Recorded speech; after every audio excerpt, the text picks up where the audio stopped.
जॾहिं परदेस ते थिस त्यार उस्ताद जॾहिं आशिक पंहिंजे महबूब खां मोकिलण ऐं परदेस ते वञी को सदोरा चाढ़िया त महबूब अहिड़ो भाकुर विधुसि जो अॼु ताईं आशिक खां विसरे न थियो। जॾहिं परदेस ते थिस त्यार तोखां मोकिलायां पियो यार उहो भाकुर नथो विसरे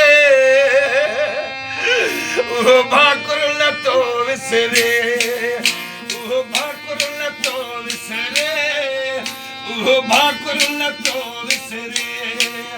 जॾहिं परदेस ते थिस त्यार जॾहिं परदेस ते थिस त्यार तोखां मोकिलायां पियो यार उहो भाकुर नथो विसरे उहो भाकुर नथो विसरे।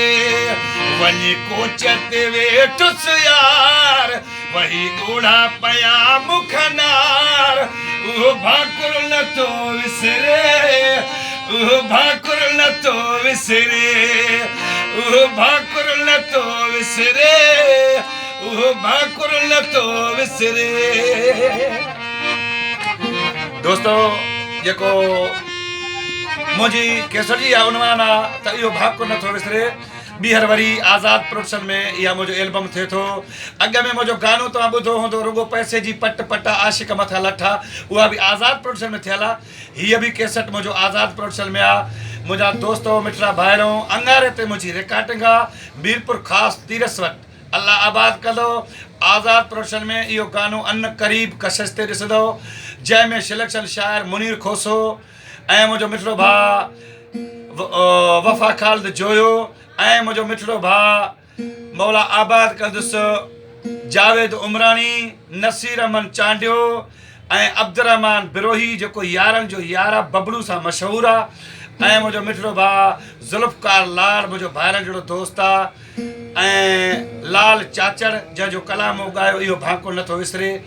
दोस्तो नवाज़ गाॾी हाजी शबीर अमन चांडियो काफ़ी मुंहिंजा दोस्त आहिनि मौला आबाद रखंदुनि ज़िंदाबाद हूंदो। फ़कीर नियाज़ हुसैन उमराणी ताईं फ़कीर नियाज़ हुसैन उमराणी तरफ़ां सभिनी दोस्तनि खे सुबुह जा सलाम ऐं या अली मदद ज़िंदाबाद। आज़ाद प्रोडक्शन ज़िंदाबाद सदोरो चाढ़ियो ज़िंदाबाद फ़कीर नियाज़ हुसैन ज़िंदाबाद बिस्मिल्लाह।